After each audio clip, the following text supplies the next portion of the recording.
ఒక శకం ముగిసింది. మహారాష్ట్ర పులి అజిత్ పవార్ ఇక లేరు.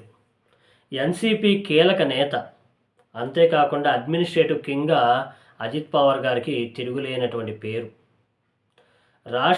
మహారాష్ట్ర రాజకీయాల్లో ఆయన లేనటువంటి లోటు మరి ఎవరూ తీర్చలేరు ఇక. అసలు ఏం జరిగింది?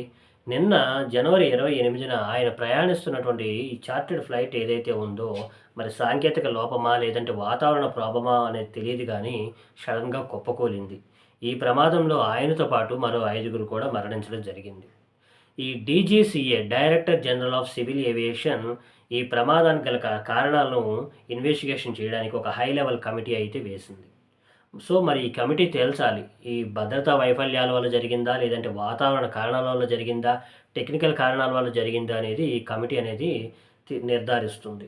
అయితే ఈరోజు బారామతిలోని శివాజీ నగర్‌లో ప్రజల సందర్శనార్థమై ఆయన భౌతిక కాయాన్ని ఉంచారు. సో, దీనికి ప్రధానమంత్రి మోదీ గారు, అలాగే అమిత్ షా గారు కూడా వచ్చి నివాళులు అర్పించేటువంటి అవకాశం అయితే ఉంది. సో, ఏదేమైనప్పటికీ మహారాష్ట్రలో డిప్యూటీ సీఎం గారైనటువంటి అజిత్ పవార్ గారు లేకపోవడం అనేది అత్యంత బాధాకరమైనటువంటి విషయం. పైగా ఈ రాష్ట్ర బడ్జెట్ మరియు కేంద్ర బడ్జెట్ ప్రవేశపెట్టేటువంటి సమయంలో ఇలాంటి సంఘటనలు జరగడం అనేది నిజంగా దేశానికే ఇది దురదృష్టకరమైనటువంటి వార్త. సో, దీని గురించి మరి మీరేమనుకుంటున్నారు ఫ్రెండ్స్? కామెంట్స్‌లో చెప్పండి. వచ్చే వీడియోలో కలుద్దాం. Thank you.